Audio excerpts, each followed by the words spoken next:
Hello everyone. Tense topic की जो हमने सीरीज स्टार्ट की थी उसमें आज हम पहुंच चुके हैं 11th नंबर का जो टेंस होता है फ्यूचर परफेक्ट टेंस पर। ये फ्यूचर का 3rd नंबर का टेंस रहेगा। इसके अलावा इस टेंस की हम बात करने वाले हैं वीडियो नंबर 18 के अंदर। So let's see what we have in the future perfect. So सबसे पहले हम बात करेंगे वर्ब के बारे में कि फ्यूचर परफेक्ट जो टेंस होता है उसमें जो वर्ब होगी वो कौन सी वर्ब का यूज करते हैं। वर्ब्स हमें पता है 2 टाइप्स की रहती है आपकी, एक आपकी हेल्पिंग वर्ब होगी, जबकि जो सेकंड आपकी टाइप होता है वर्ब का वो आपकी मेन वर्ब होती है। यहाँ पर अगर हेल्पिंग वर्ब की हम बात करें तो हेल्पिंग वर्ब तो फ्यूचर में हमेशा विल या शैल का यूज होता है, वो भी सब्जेक्ट के अकॉर्डिंग।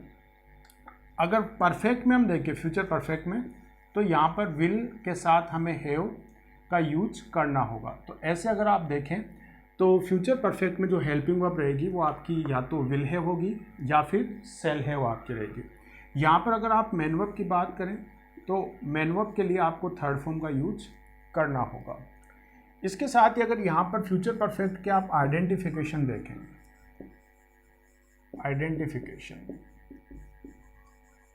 तो आइडेंटिफिकेशन भी यहाँ पर हम 2 मेथड से देखते हैं। जहाँ पर फर्स्ट जो मेथड है आइडेंटिफिकेशन का वो हम फाइंड करेंगे हिंदी वाले सेंटेंस में कि अगर आपका गिवन सेंटेंस जो है अगर वो हिंदी का हो तो उस हिंदी वाले सेंटेंस में आप कैसे आइडेंटिफाई कर सकते हैं कि ये सेंटेंस आपका फ्यूचर परफेक्ट टेंस से ट्रांसलेट होने वाला है इन इंग्लिश।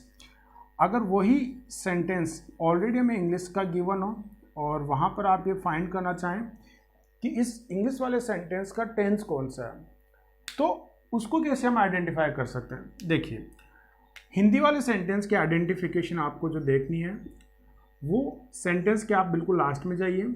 अगर वहाँ पर सेंटेंस के लास्ट में आपको ये वाला कॉम्बिनेशन गिवन हो, चेक है उसके साथ प्लस करके ग से बना कोई वर्ड हो जो कि ग बिल्कुल लास्ट में होना चाहिए, तो ऐसा जो स्ट्रक्चर होगा हिंदी का जहां आपको लास्ट में ये कॉम्बिनेशन दिखाई दे वो आपका फ्यूचर परफेक्ट को बताने वाला सेंटेंस रहेगा।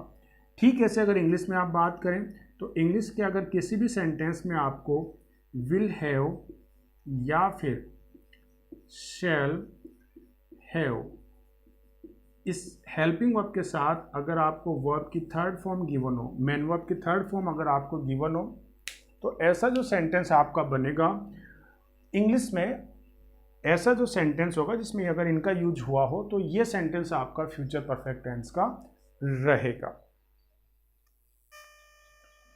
So now let's see about the meaning of future perfect tense. Future perfect tense की मीनिंग के बारे में हम देखते हैं। The future perfect tense is use to talk about actions that will be completed by a certain future time. Future perfect tense का जो use होता है टू टॉक अबाउट एक्शंस, उन एक्शंस के बारे में बात करने के लिए हम फ्यूचर परफेक्ट टेंस का यूज करते हैं। दैट जो कि विल बी कंप्लीटेड पूरे किए जाएंगे by a certain future time. Future का कोई भी एक फिक्स टाइम अगर हम डिसाइड करके चलें और उस डिसाइडेड फ्यूचर टाइम में अगर हमारा कोई एक्शन कंप्लीट होता है तो उस कंप्लीटेड एक्शन को फ्यूचर के रिगार्डिंग बताने के लिए हम फ्यूचर परफेक्ट टेंस का यूज करते हैं।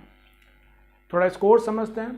फ्यूचर परफेक्ट टेंस का जो यूज होता है वो जनरली फ्यूचर के जो प्लान्ड एक्शंस होते हैं, प्लान जो ऑलरेडी हमने प्रेजेंट में ही या फ्यूचर पास्ट में ही प्लान कर लिए थे, उन प्लान एक्शंस को कंप्लीट करने का हम जो एक टाइम फिक्स करके चलते हैं फ्यूचर का, उन एक्शंस को बताने के लिए हम फ्यूचर परफेक्ट टेंस का यूज करते हैं। इसके अलावा अगर हम कहें कि फ्यूचर जो होता है वो 50-50 का टेंस होता है, इट मीन्स फ्यूचर का कोई भी एक्शन कंप्लीट होगा इसकी कोई सर्टेनिटी नहीं होती है, लेकिन फ्यूचर के एक्शन को एक फिक्सेशन या उसकी सर्टेनिटी देने के लिए जिस टेंस का हम यूज करते हैं वो टेंस आपका फ्यूचर परफेक्ट टेंस ही होता है। इसको थोड़ा और क्लियरली हम देखते हैं। देखिए अभी आपका जो नाउ मतलब आज का जो डे है वो 1 सितंबर 2021 का है। इसके बेसिस पे यहाँ पर हम बात करते हैं किसी एक्शन की, और वो एक्शन ये था जो पास्ट में हुआ था। और पास्ट में क्या एक्शन हुआ था? पास्ट में एक एक्शन हुआ था जो था माय फादर बॉट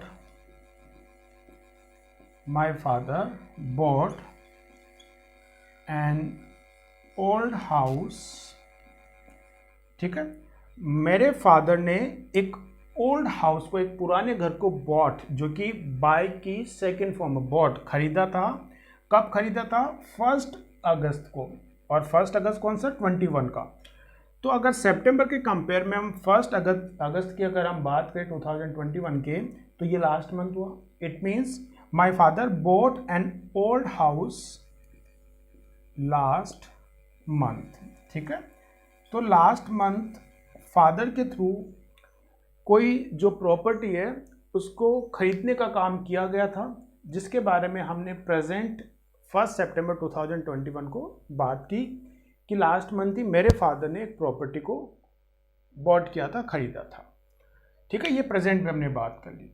अब जब अगस्त में ये प्रॉपर्टी खरीदी गई, तो आज फादर ने डिसाइड किया कि ये जो ओल्ड प्रॉपर्टी है इसे वो रिनोवेट करेंगे। तो उन्होंने क्या कहा? उन्होंने कहा, या मैं अपने फादर के बारे में कहता हूं, my father will start to renovate this house on 1st October 2021, ठीक है। अब देखिए प्रेजेंट में 1 सितंबर 2021 है। इसके पहले अगस्त में एक एक्टिविटी हुई फादर के थ्रू, जो कि घर को बॉट करने की थी, खरीदने की थी। और उसके सितंबर, अब के बाद जो अगला मंथ आने वाला है अक्टूबर, उसमें या उस मंथ में फादर ने, या उस मंथ में जो एक्टिविटी होने वाली है, उस एक्टिविटी के लिए फादर ने पहले ही डिसाइड कर लिया कि वो इस घर को, ये जो ओल्ड हाउस खरीदा है, इसको वो रिनोवेट करेंगे। मतलब इसमें कुछ जो रिपेयरिंग का काम है या कुछ जो फादर के अकॉर्डिंग चेंजेस होने चाहिए घर में, उन चेंजेस को करने का जो प्रोसेस है इंजीनियर्स के थ्रू, वो उनके थ्रू करना स्टार्ट कर दिया जाएगा, ठीक है। तो यहाँ पर 1 अक्टूबर के एक्शन के बारे में जब हम बात कर रहे हैं, कब? 1 सितंबर को। तो अक्टूबर जो है ये सितंबर के बाद आने वाला मंथ है। तो अब के बाद जो कुछ होने वाला है वो आपका फ्यूचर होता है। तो 1 अक्टूबर 2021 को फ्यूचर जो टाइम है, उसमें मेरे फादर के थ्रू जो एक घर खरीदा गया था, उस पुराने घर को रिनोवेट करने का प्रोसेस स्टार्ट करवा दिया जाएगा। अब यहाँ जब रिनोवेट करने का जो प्रोसेस स्टार्ट हुआ, तो इसी के साथ ये भी डिसाइड हो गया था, या ये भी मान लिया गया था कि रिनोवेशन का जो काम है वो लगभग नवंबर तक कंप्लीट अपना हो जाएगा। और इसी के साथ हमें ये लगने लगा था, या मुझे ये लगने लगा था कि मेरी जो फैमिली है, my family will have shifted in this house by, अब देखो बाय के बाद एक वर्ड में यूज कर रहा हूं, दिवाली, ठीक है।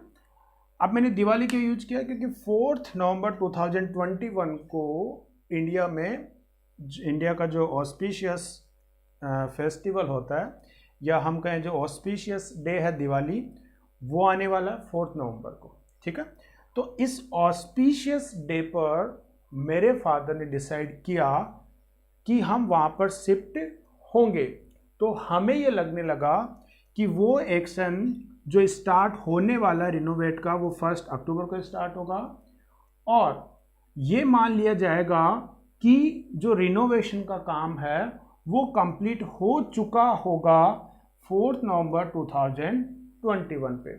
और इसी के साथ मेरी जो फैमिली है वो शिफ्ट भी हो चुकी होगी उस घर में जिसको फादर के थ्रू रिनोवेट किया गया है, ठीक है। तो तो यहाँ पर जो वर्ड यूज हुआ है बाय दिवाली, तो इस बाय दिवाली को आपको देखना होगा। क्यों देखना होगा? क्योंकि फ्यूचर परफेक्ट टेंस जब भी हम बात करेंगे तो इसमें जनरली हम बाय प्लस टाइम की बात करते हैं।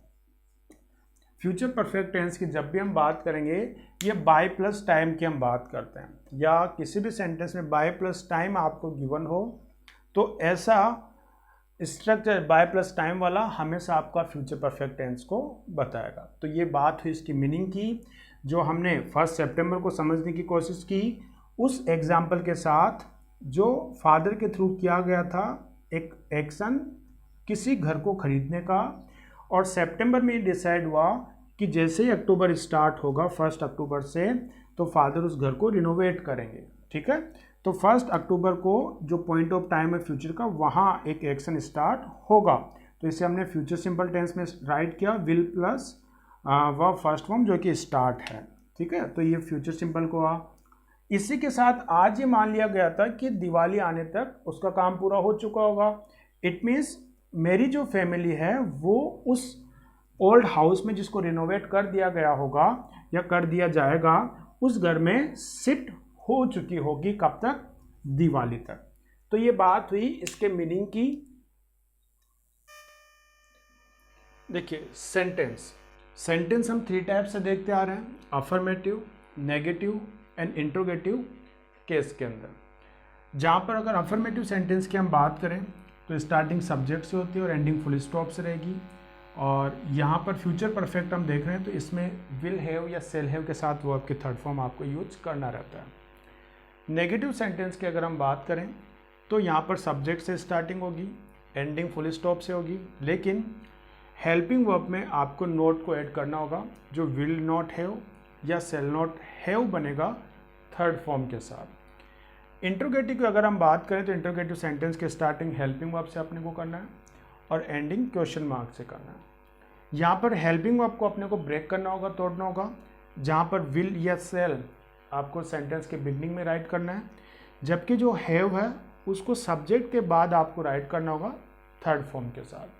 तो ये एक स्ट्रक्चर है सेंटेंस का, अफर्मेटिव, नेगेटिव और इंट्रोगेटिव में।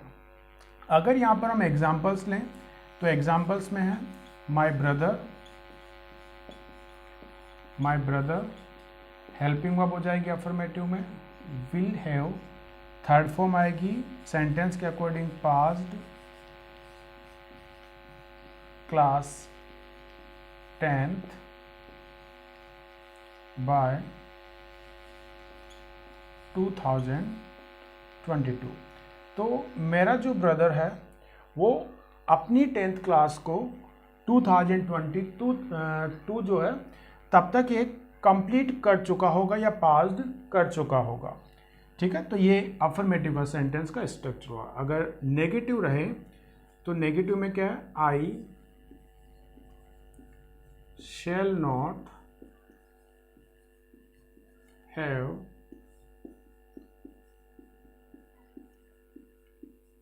finished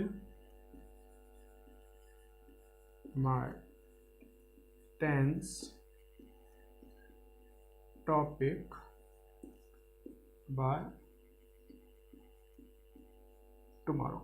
यहां पर मैंने राइट किया I shall not have finished my tense topic by tomorrow, मतलब कल तक मैं अपना टेंस का जो टॉपिक है वो कंप्लीट नहीं कर पाऊंगा। ठीक है, या नहीं कर चुका हूँगा। तो यहाँ पर कल तक मेरे थ्रू जो एक्शन नहीं हो पाएगा या मैं नहीं कर चुका हूँगा उसके बारे में बात करने के लिए मैंने यहाँ पर नेगेटिव सेंस के लिए सेंटेंस में नॉट का यूज किया। अगर इंट्रोगेटिव का मैं बात करूँ तो इंट्रोगेटिव में अगर मैं लिखूँ will you have returned home by evening। तो यहाँ पर मैंने कोई सेकंड पर्सन है उसके घर शाम तक लौट आने के बारे में पूछा है कि क्या तुम शाम तक तो घर लौट चुके होंगे या लौट पाओगे। तो ऐसा जो सेंटेंस मैंने हेल्पिंग वर्ब और से स्टार्ट किया और क्वेश्चन मार्क से एंडिंग किया, ये मेरा इंट्रोगेटिव सेंटेंस बना। अब इसमें किया क्या है मैंने, कोई भी जो सेंटेंस है उसमें अगर उसका टेंस चेंज करना है तो उसके हेल्पिंग वर्ब को चेंज कीजिए। जहाँ मैंने विल हैव थर्ड फॉर्म का यूज किया, या will shall not have third form का यूज किया, या विल सब्जेक्ट हैव के साथ थर्ड फॉर्म का मैंने यूज किया, अगर यहाँ पर हेल्पिंग वर्ब और वर्ब को मैं चेंज कर दूँ और किसी अनदर टेंस का अगर जो वर्ब उसका मैं यहाँ पर यूज करूँ तो ये जो सेंटेंस है ये उसी टेंस के कन्वर्ट हो जाते हैं। तो ये आपका हुआ सेंटेंस फ्यूचर परफेक्ट का, और इसी के साथ आपका ये टॉपिक कंप्लीट है फ्यूचर परफेक्ट में। Thank you.